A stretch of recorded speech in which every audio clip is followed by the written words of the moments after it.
Bonjour à tous, bienvenue sur Expertise SOMC, votre web plateforme de guidance psychologique. Aujourd'hui, nous parlons de la différence entre la psychopédagogie, la psychologie scolaire et la psychologie de l'éducation. En général, on a l'impression qu'il s'agisse de la même chose, puisqu'en réalité, même partant de l'histoire de la psychologie en milieu scolaire, ces concepts se sont entremêlés et justement tournant autour du même objet qui était la pratique de la psychologie en milieu scolaire ou l'effort de comprendre et d'accompagner ou d'améliorer les comportements en milieu scolaire. Mais en réalité, il s'agit de trois spécialisations bien distinctes.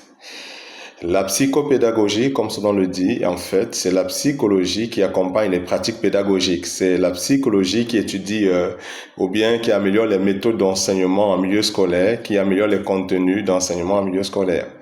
La psychologie scolaire, quant à elle, c'est en réalité la mise en place de la clinique ou bien de la psychologie clinique en milieu scolaire. Elle a pour responsabilité ou pour mission d'accompagner les personnes en souffrance en milieu scolaire, de faire leur évaluation, de leur apporter les thérapies appropriées et, n'est-ce pas, aussi au bout des évaluations, de formuler les pronostics en termes de ce qui est compétence et donc d'améliorer les pratiques de l'orientation scolaire.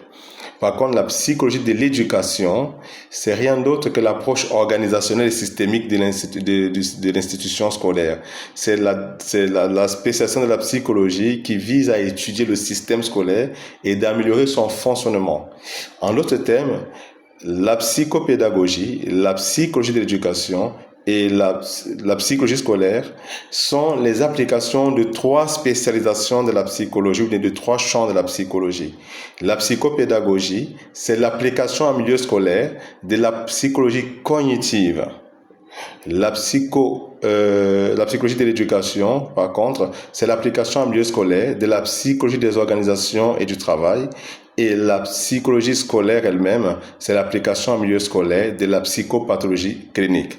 Voilà, maintenant c'est assez résumé et assez clair la différence entre ces trois spécialisations de la psychologie en milieu scolaire.